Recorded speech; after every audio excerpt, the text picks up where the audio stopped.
Assalamualaikum warahmatullahi wabarakatuh. Bismillah, alhamdulillah, wassalatu wassalamu ala rasulillah wa ala alihi wa ashabihi wa man wala. La hawla wa la quwata illa billah, ma ba'du. Mana kabarnya anakku sekalian?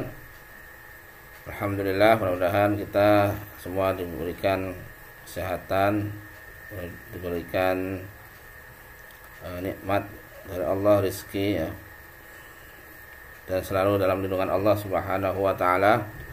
Pada hari ini kita akan belajar ya, PAI dan budi pekerti ya. Dan pada hari ini kita memasuki pembelajaran yang ke-9 ya. Semester kedua ya. Tentang iman kepada qada dan qadar ya. Jadi iman kepada qada dan qadar itu adalah muatan akidah ya, dan termasuk rukun iman yang terakhir ya. Jadi iman kepada qada dan qadar atau kepada qadarnya saja atau kepada takdir istilahnya ya, itu merupakan rukun iman yang ke-6 atau rukun iman yang terakhir ya.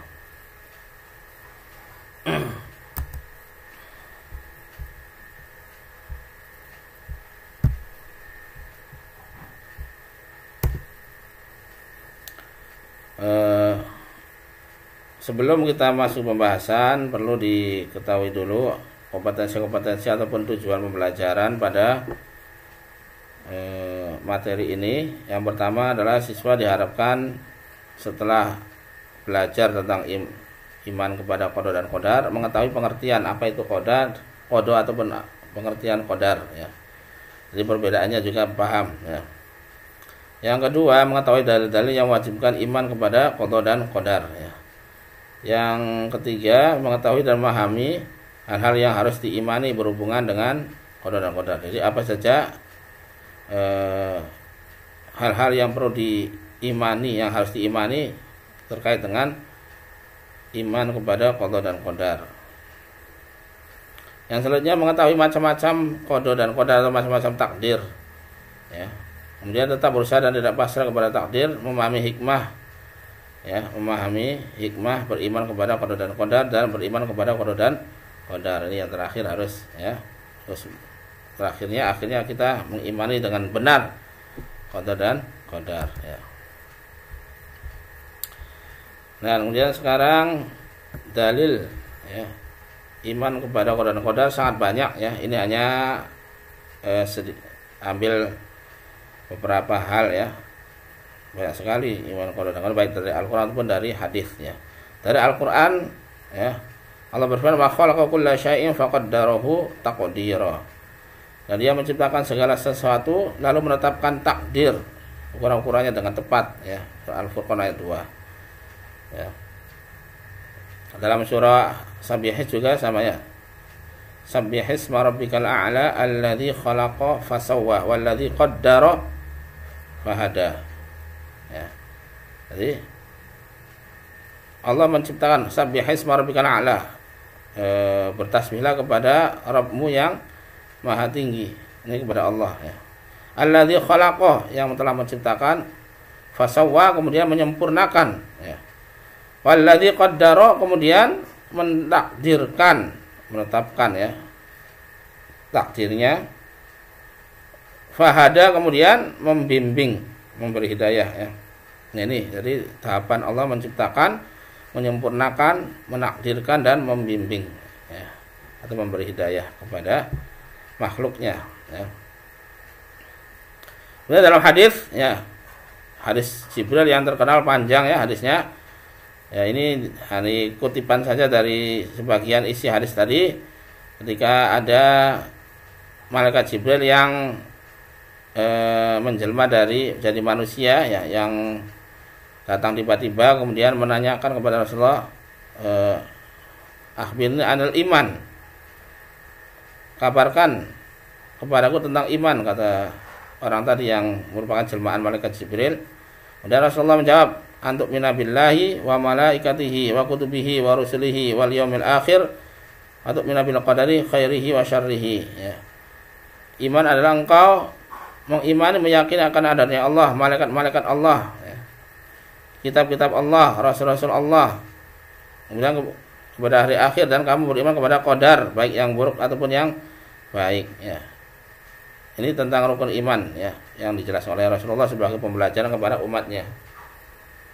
Kemudian dalam hadis yang lain, ya, Rasulullah SAW bersabda, sekiranya Allah menyiksa penduduk langit dan bumi, dan maka dia sungguh melakukan tanpa menzalimi mereka, karena semua yang ada di langit dan bumi itu merupakan milik Allah, dan Allah bebas, ya, berkehendak apapun kepada yang ia miliki, yang ia ciptakan. Jadi seandainya Allah menyiksa penduduk langit dan bumi, itu merupakan suatu yang haknya Allah, tidak menzalimi mereka, dan sekiranya dia mengasihi mereka, maka rahmatnya lebih baik daripada amal mereka. Jadi apa yang diberikan kepada Allah kepada kita, ya, itu merupakan rahmat Allah, yakni kasih sayang Allah, ya. Karena ibadah kita, ya, untuk membayar nikmat yang ada di dunia itu enggak cukup, ya. Membayar mata kita saja, ibadah kita itu belum cukup. Mata kita bisa melihat, bisa memandang dengan berbagai macam, ya, warna, itu juga belum cukup ibadah kita. Maka ketika Allah memberikan surga, itu bukan karena amal kita, tapi karena rahmat Allah. Karena amal kita tidak bisa, ya, disejajarkan dengan nikmat yang diberikan Allah, ya. Dan sekiranya kamu memiliki emas seperti gunung Uhud dan semacamnya, kita infakkan ke jalan Allah, maka dia tidak akan menerima sampai kamu beriman kepada qadar. Jadi kalau ada orang yang beramal banyak tapi dia tidak percaya kepada salah satu dari rukun iman, ya, maka dia kafir dan amalnya tidak diterima. Dan kamu mengetahui apa yang ditakdirkan menimpamu tidak akan meleset darimu. Jadi apa yang ditakdirkan untuk menimpa kita, maka pasti terjadi, ya. Dan apa yang ditakdirkan bukan bagianmu, maka tidak akan mengenaimu, ya. Maka ketika habis salat kita, Allahumma la mani'a lima a'taita wa la mu'tiya lima mana'ta wa la yanfa'u dzal jaddi minkal jadd. Allahumma la mani'a lima mana'ta, ya. Allahumma la mani'a lima a'taita, ya Allah, tidak ada yang bisa mencegah jika engkau memberi, menahan atau jika kamu memberi, dan tidak ada yang bisa memberi jika kamu mencegah. Nah ini, ya, bahwasanya kita harus meyakini bahwasanya apa yang Allah takdirkan untuk kita, maka pasti kita dapatkan, dan apa yang Allah tidak takdirkan untuk kita, maka tidak akan kita dapatkan. Dan sungguhnya jika kamu mati atas akidah selain ini, maksudnya mati dalam keadaan tidak beriman kepada takdir, maka masuk neraka, ya, kafir, ya, di neraka selamanya. Jadi wajib, ya, beriman kepada takdir, ya. Nah, sekarang kita pengertian kepada qada dan qadar, ya.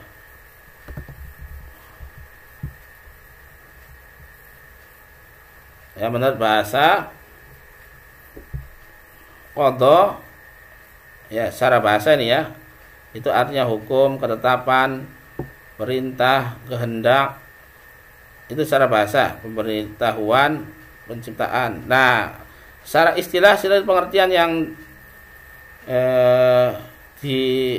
sesuai dengan pengertian syariat, ya. Qada adalah ketentuan atau ketetapan Allah sebelum menciptakan makhluknya. Jadi Allah sebelum menciptakan makhluknya merencanakan dulu, menentukan dulu, ya, apa yang akan terjadi sampai hari kiamat, namanya qada. Jadi rencana Allah untuk semua makhluknya yang telah ditulis oleh Allah, ya, ditulis di Lauh Mahfuz, ya, itu namanya qada. Jadi ketentuan atau ketetapan Allah sebelum menciptakan makhluknya atau rencana Allah ini, ya. Dan itu pasti terjadi. Apa yang ditulis Allah pasti terjadi. Sedangkan qadar menurut bahasa kepastian, peraturan, ukuran. Adapun istilah qadar adalah perwujudan atau terlaksananya ketetapan Allah tadi terhadap semua makhluknya dalam kadar dan ukuran tertentu sesuai dengan iradahnya atau kehendaknya. Ya. Jadi kalau qadar, ya, pelaksanaan dari qadha istilahnya, kalau gampangnya. Jadi qadha itu rencananya, qadar itu pelaksanaannya. Ya. Jadi kalau qadha yang telah terjadi namanya qadar, jadi rencana Allah atau qadha Allah yang terjadi, ya, yang sudah terjadi, maksudnya yang sedang terjadi atau sudah terjadi, itu namanya qadar. Jadi terlaksananya qadha itu namanya qadar. Ya. Nah, hubungan qadha dan qadar seperti rencana dan pelaksanaan. Dan rencana ini pasti terlaksana. Ya. Semua qadha ketentuan Allah, ya, rencana Allah pasti akan terjadi. Ya. Nah, istilah di masyarakat ataupun di ulama-ulama ada yang mengatakan qadarnya saja atau takdir, biasanya menciptakan, ada mengatakan bahwa istilah qadar dan qadar dengan takdir, ya, atau qadar, ya. Makanya ada yang orang yang terkena musibah, orang baik mengatakan ini sudah takdirnya, berarti maksudnya ini sudah qadar dan qadar Allah, ya.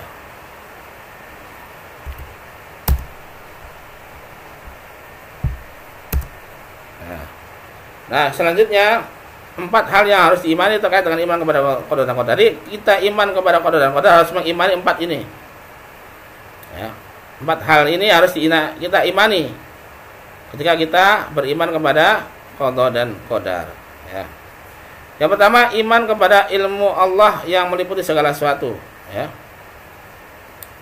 Liya'lamu annallaha ala kulli syai'in qadir wa annallaha qad ahata bi kulli syai'in ilma, ya. Jadi supaya Allah menciptakan 7 langit dan seperti itu pula bumi. Perintah Allah berlaku kepadanya agar kamu mengetahui bahwasanya Allah Maha Kuasa atas segala sesuatu dan sesungguhnya Allah ilmunya benar-benar meliputi segala sesuatu. Jadi ketika kita mengimani takdir atau qadar dan qadar, maka kita meyakini ilmu Allah meliputi segala sesuatu. Jadi Allah mengetahui yang kecil ataupun yang besar, ya, yang gaib ataupun yang nyata, mengetahui, ya, yang telah lalu, yang sedang dan akan terjadi. Allah mengetahui apapun, ya, termasuk yang akan terjadi Allah tahu. Jadi ilmu Allah meliputi segala sesuatu, ya. Bahkan, ya, daun yang jatuh, ya, di kegelapan malam, ya, dari rantingnya itu Allah tahu dan itu Allah sudah tetapkan, ya. Jadi kita yang pertama iman kepada qadar dan qadar harus mengimani ilmu Allah meliputi segala sesuatu. Tidak ada yang luput dari pengetahuan atau ilmu Allah, ya. Yang kedua, mengimani bahwasanya Allah menulis semua ilmunya, semua takdir makhluk di dalam sebuah lauh mahfuz, ya. Artinya kitab induk, ya, buku induk, ya. Lauhul kitab, ya, ini buku induk yang berisi semua makhluk, ya. Takdir semua makhluk, ya. Dalam sebuah ayat Allah berfirman surah Al-Hadid, ya. Ma asaba min musibatin fil ardi wala fi anfusikum illa fi kitabim min qabli an nabra'aha inna dzalika 'ala Allahi yasir. Apa saja musibah atau sesuatu yang terjadi yang menimpa bumi dan juga menimpa dirimu itu telah tertulis di kitab, yakni Lauh Mahfuz, sebelum Allah menciptakannya.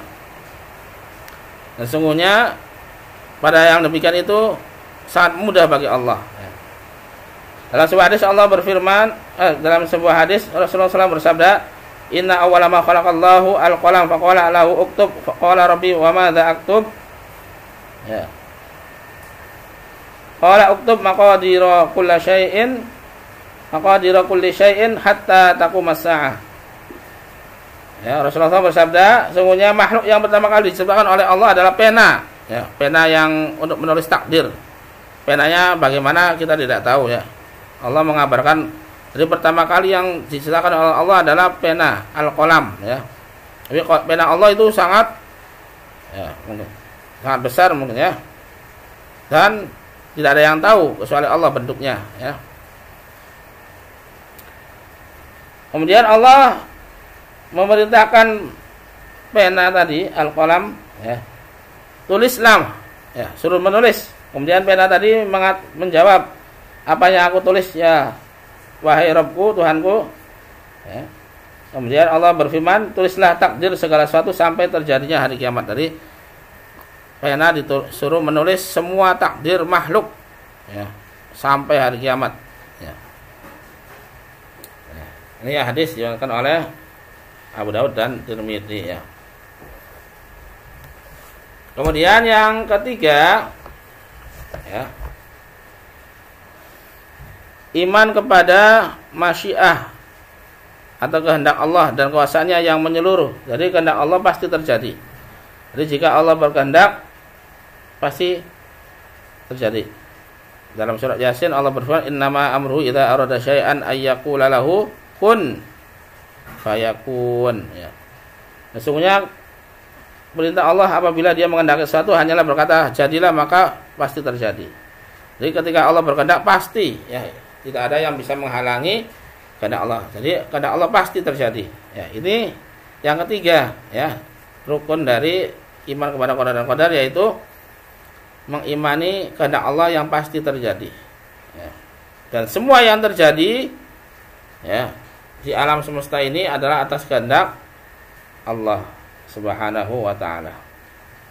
Yang keempat, iman bahwasanya Allah adalah pencipta segala sesuatu. Allahu khaliqu kulli syai'. Ya, Allah pencipta segala sesuatu.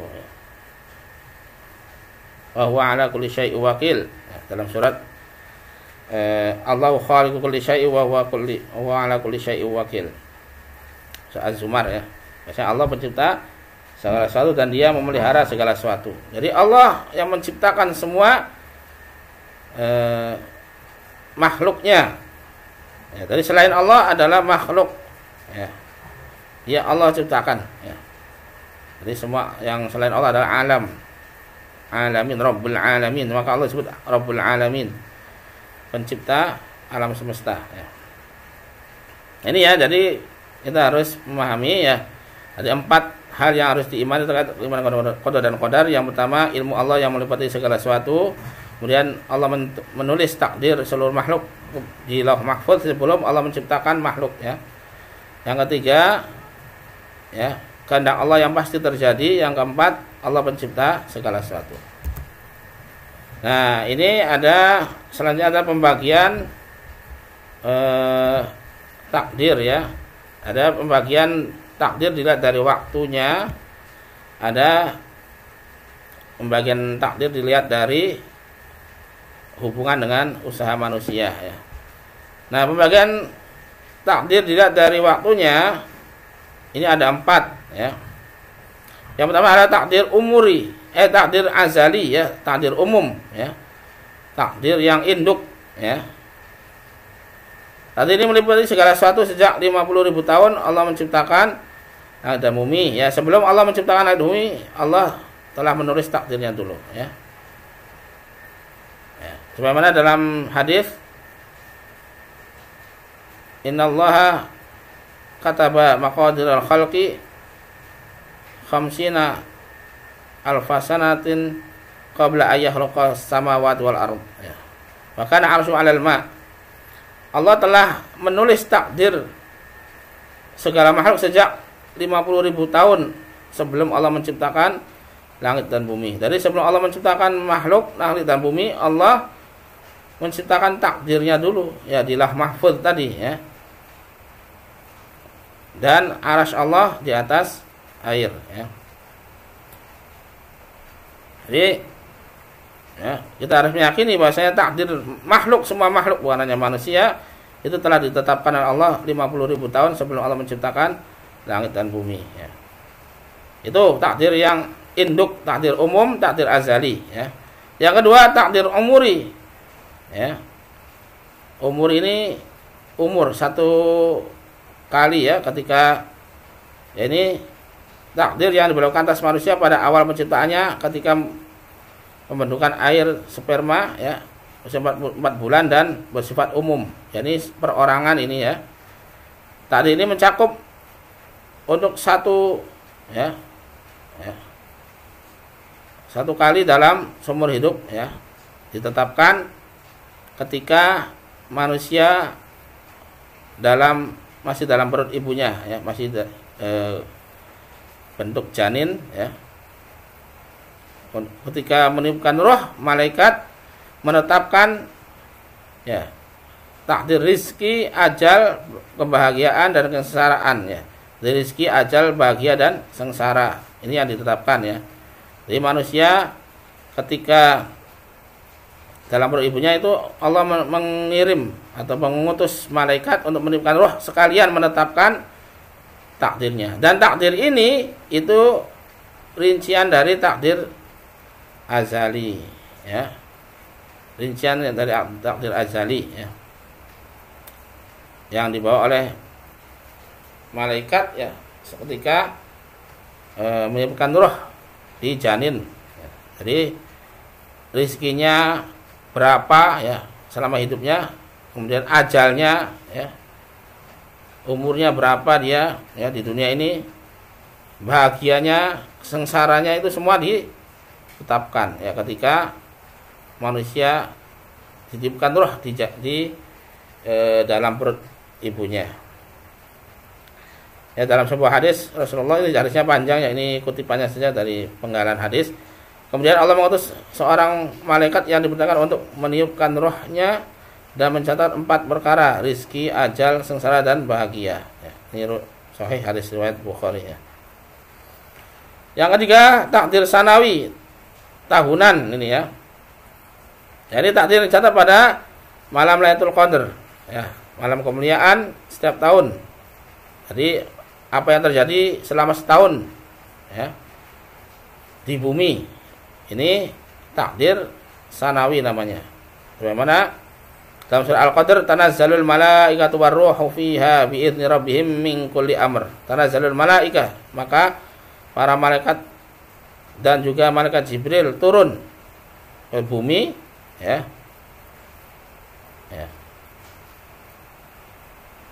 Dengan izin Tuhan untuk mengatur urusan, yakni takdir yang akan terjadi pada 1 tahun itu ya. Ini pun bagian dari rincian takdir azali ya. Dalam surah Ad-Dukhan, fiha yufraqu kullu amrin hakim. Pada malam itu, yakni malam kemuliaan Lailatul Qadar ya, dijelaskan segala urusan yang penuh hikmah, yakni urusan masalah takdir ya.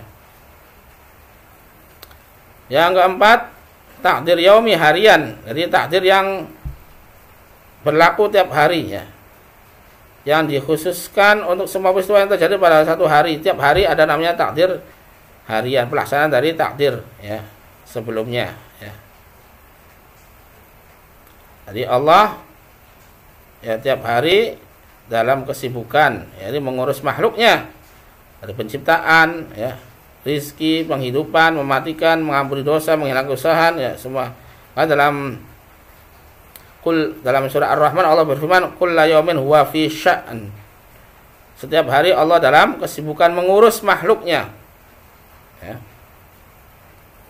Nah, ketika takdir yang terakhir, yakni takdir umuri, takdir sanawi dan takdir yaumi, itu merupakan ya, penjabaran dari takdir azali yang pertama ya. Jadi kembalinya kepada yang pertama. Dari perinciannya saja itu ya, dari yang 3 takdir tadi, perincian dari takdir umum yaitu takdir azali ya.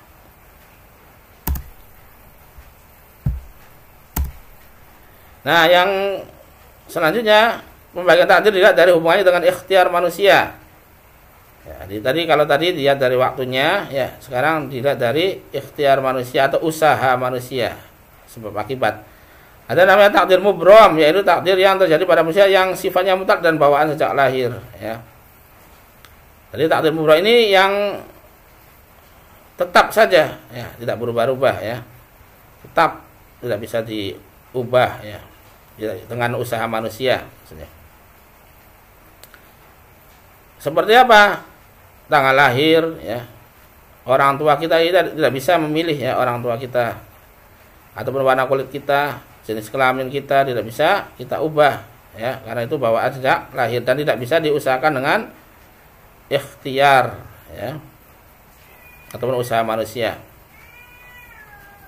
Yang kedua adalah takdir mu'allaq, dari takdir yang erat kaitannya dengan usaha manusia. Yang ini ya berubah-ubah ya, dan terkait dengan hukum sebab akibat atau sunatullah ya.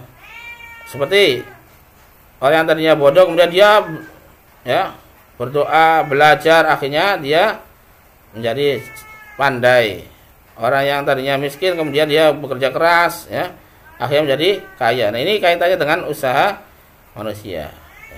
Namun semuanya itu adalah sudah di bawah takdir yang induk tadi. Semua perubahan, semua ketetapan itu semuanya ya kembalinya kepada takdir yang umum ya. Perubahan pun sudah ditetapkan oleh Allah ya. Jadi kaitannya aja berkaitan dengan ikhtiar atau usaha manusia dibagi menjadi dua. Takdir mubrom yang bawaan sejak lahir tidak bisa dirubah. Takdir mu'allaq yang kaitannya dengan usaha manusia ya.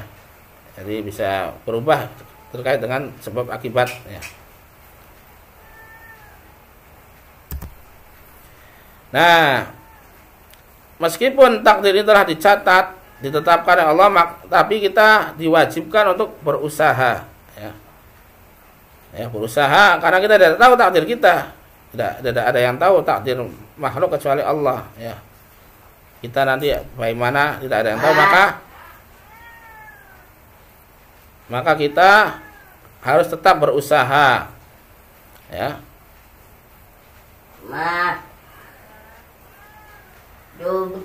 Kalau umat Islam diwajibkan beriman kepada qadar dan qadar, tetapi mereka tetap diwajibkan berusaha ikhtiar supaya lebih baik ya. Dan jangan lupa berdoa kepada Allah. Jika tetap gagal, tidak boleh berusaha dan yakinlah itu sudah takdir dari Allah, dan di balik takdir Allah ada hikmah ya. Ada manfaat yang besar bagi manusia. Rasulullah SAW bersabda, "Al-mu'minul qawiyyu khairun wa ahabbu ilallahi minal mu'minin ad-dha'if. Fi kullin khair, ihris ala ma yanfa'uka wasta'in billah wala ta'jaz. Wa in asabaka syai'un fala taqul law anni fa'altu kana kadza wa kadza, walakin qul qadarullah wa ma syaa fa'al. Fa inna law taftahu amra syaitan." Mukmin yang kuat itu lebih baik tetapi dicintai oleh Allah daripada mukmin yang lemah, tetapi pada diri masing-masing punya kebaikan. Bersungguhlah untuk memperoleh apa yang bermanfaat bagimu dan memohonlah pertolongan kepada Allah dan jangan malas atau jangan lemah. Apabila engkau tertimpa sesuatu, maka janganlah engkau mengatakan seandainya aku berbuat demikian maka pasti beginian. Ini enggak boleh ya. Jadi kita disuruh berusaha sungguh-sungguh berdoa kepada Allah, tidak boleh malas ya. Dan ketika tertimpa sesuatu yang tidak mengenakan maka enggak boleh kita mengatakan aduh seandainya saja. Nah, itu enggak boleh ya. Akan tetapi ucapkan qadarullah wa ma syaa fa'al, itu yang diucapkan. Allah telah mentakdirkan dan apa yang Ia kehendaki pasti terjadi. Ya. Itu yang diucapkan ketika kita mengalami hal yang kurang mengenakan bagi kita ataupun yang tidak sesuai dengan keinginan, maka kita ucapkan qadarullah wa ma syaa fa'al. Karena ucapan kalau saja seandainya itu membuka pintu syaitan ya, pintu untuk syaitan untuk menggoda kita. Jadi merupakan kalau misalnya kita seandainya menyesal ya, penyesalan berusaha itu merupakan godaan dari syaitan ya. Oleh karena itu ya kita harus kuat ya, menjadi mukmin yang kuat itu bukan hanya kuat fisik tapi kuat mentalnya ya. Ya kuat imannya ya. Dan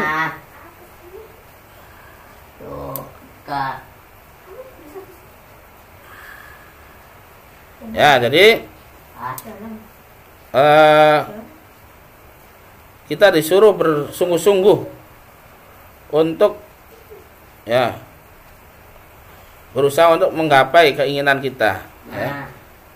Dan jangan lupa untuk berdoa kepada Allah, minta pertolongan kepada Allah, tidak boleh malas, ya.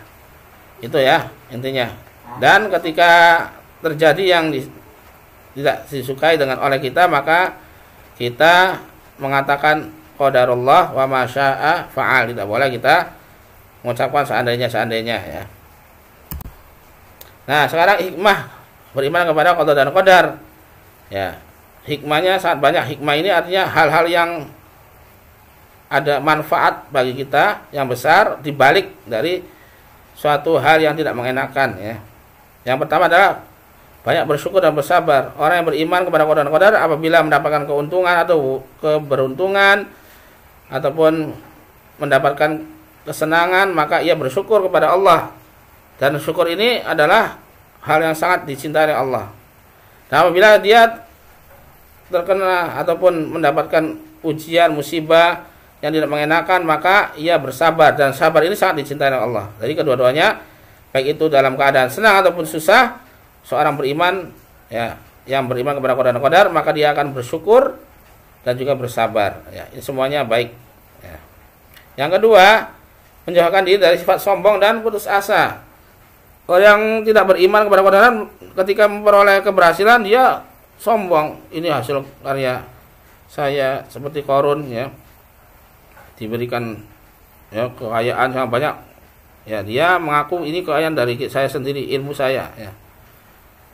Nah, ini sombong, ya, dia tidak mengakui bahwasanya nikmat itu dari Allah, ya. Sebaliknya, ketika orang yang tidak beriman kepada qada dan qadar ini mengalami musibah, ya, ataupun yang tidak mengenakan, maka berputus asa, ya, tidak meyakini akan adanya pertolongan Allah. Nah, orang yang beriman kepada qada dan qadar akan menjauhkan diri dari sifat sombong dan putus asa. Yang ketiga, bersifat optimis dan giat bekerja. Manusia tidak mengetahui takdir apa yang terjadi pada dirinya. Semua orang tentu menginginkan, ya, nasib yang baik dan beruntung. Kebenaran itu tidak datang begitu saja, tetapi harus diusahakan. Oleh karena itu, orang yang beriman kepada qada dan qadar senantiasa optimis, ya. Optimis itu artinya dia ada keyakinan, ya, berpikir positif, ya, menghadapi kehidupan, dan giat bekerja dia, karena ini adalah perintah untuk giat bekerja supaya meraih kebahagiaan. Yang keempat, jiwanya tenang. Apa? Orang yang beriman kepada qada dan qadar senantiasa mengalami ketenangan jiwa dan hidupnya, sebab ia selalu merasa senang dengan ketentuan dari Allah, apapun, baik itu senang ataupun susah, ya, maka dia merasa tenang hatinya, karena dia meyakini semua ketentuan Allah ini adalah baik baginya dan mempunyai hikmah, ya. Itu, ya, beberapa hikmah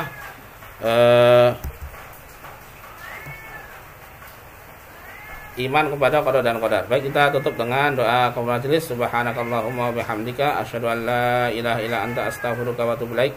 Assalamualaikum warahmatullahi wabarakatuh.